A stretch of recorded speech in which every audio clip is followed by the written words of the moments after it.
Kurt Helin right now from NBC Sports Radio, the 24/7 live sports talk network. You can listen at NBCSportsRadio.com. Download their mobile app today. Plenty to dive into. Kurt, how you doing?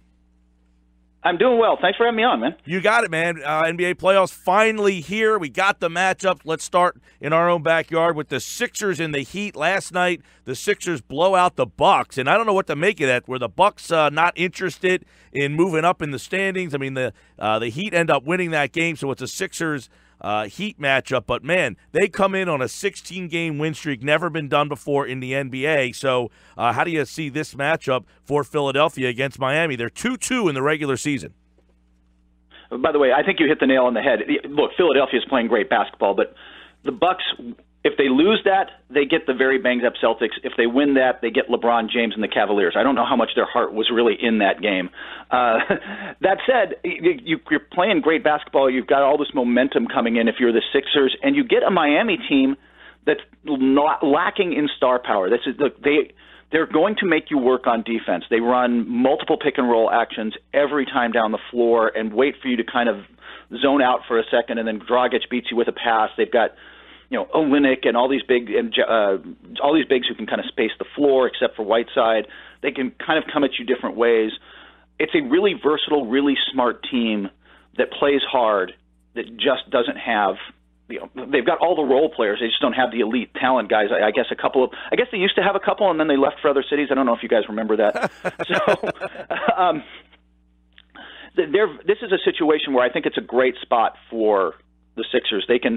It's going to be work to beat them until Embiid and his mask come back. And once he does, I think the Philly is clearly the better team. And then you get into the second round and you get either the banged-up Celtics or the Bucks, who you just saw. So, I mean, you have to really like the side of the bracket they're on. Yeah, Miami is one of those teams that I think a lot of Sixers fans, in fact, we had our poll question the other day, and a lot of Sixers fans picked Miami. But they're the kind of team that you end up getting, and you're like, man, they're fighting and clawing with us. That was one of the teams, because of the way they drive and dish, that concern you a little bit. But overall, you're right. I think Philly, they don't have a lot of playoff experience, this is probably a good matchup for them with that. Exactly. At the end of the day, they're going to make you work. They're going to make plays. Like you said, they drive and dish. They play smart. They're very well coached by Eric Spoelstra. And all of those things, it gets late into crunch time. They can't throw the ball to LeBron James, Russell Westbrook, James Harden, Steph Curry, Klay, on and on. They don't have anywhere near that guy. And, we'll see. I don't know. Ben Simmons is a rookie. He's going to learn the Sixers are going to learn some hard lessons. In the playoffs, Joel Embiid's the same way, but they have guys who can be that guy. And this is how you find out. This is how you test your mettle and how you start to learn and to really become that guy in the postseason. If Joel Embiid does not play maybe a game or two, does that concern you? Nah, a little, yeah. I mean, they've won, was it 8 now in a row without him? I get that, but you're just not the same team. You're not the same team defensively, and there's more things you can attack. Especially defensively, just having him back there as a backstop cleans up a lot of mistakes. And like I said, Miami is going to make you work. The style of offense they run really just makes you think and work and think and work. The old Hubie Brown adage: you set a pick to make the defense think. You got to think a lot against this team, and that for a young team on their first playoff thing, that can be a challenge. Kurt Helin's with us. NBA playoffs begin on Saturday. We have coverage on 97.3 ESPN. Toronto's the top seed. They'll take Washington on. Any worry if you're north of the border?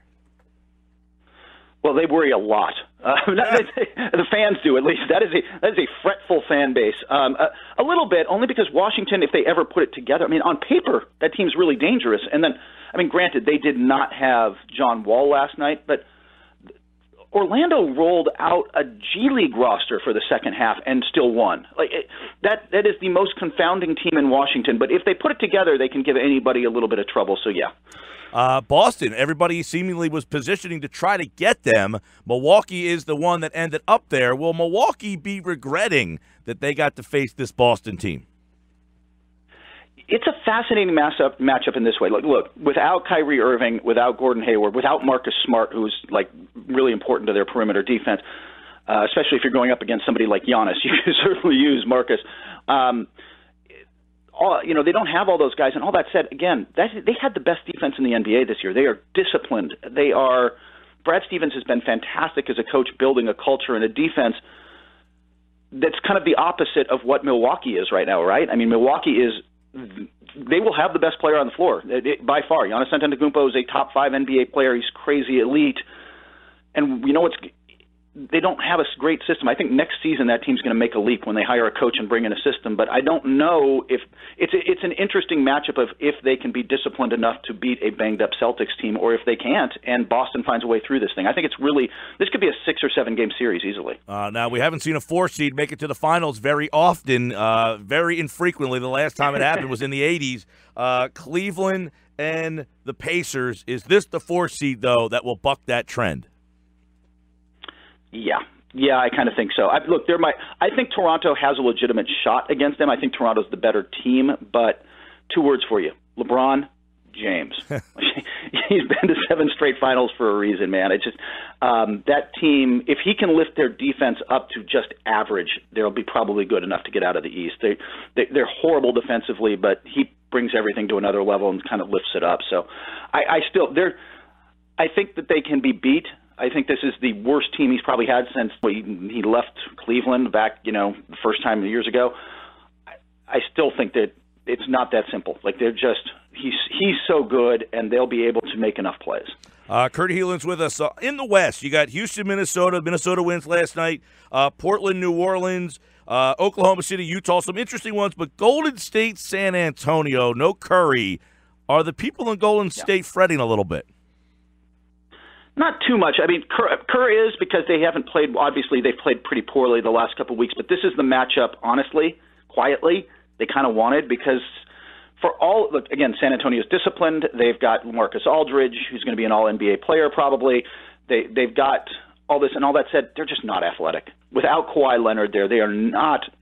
They're going to defend, but they're just not the level of athlete that Golden State rolls out there. And this is the kind of matchup where Golden State can get their legs under them in the first round and get comfortable and get back to playing like Golden State and win this series and start to feel like themselves again. Kurt, before we let you roll here, the NBA playoffs begin on Saturday night. Frank Vogel, the local guy here, did he get a fair shot in Orlando? No. I mean, well, he had his chances, but I don't blame him for what happened down there. He was essentially a chef on the contestant, or a chef contestant on the show Chopped. Like, hey, here's a basket of crap that doesn't go together, make a meal. That's essentially what that was. That was a terribly poor fitting roster. I think he did about as well as anybody was going to do with it, but problems there started above him, and he couldn't solve them. Will he get another job? Yeah, yes. I don't know that it's going to happen this summer, and maybe he takes a job with an lead assistant somewhere for a couple of years, but he'll get another shot. People really respect what he did in Indiana, and I think he's going to get another chance. All right, Kurt Helin here on the NBA playoffs. They begin Saturday night. The Sixers play the Heat. That's an 8 o'clock start. We'll have it for you on 97.3 ESPN. Kurt, always a pleasure, man. We'll talk next week. Take care.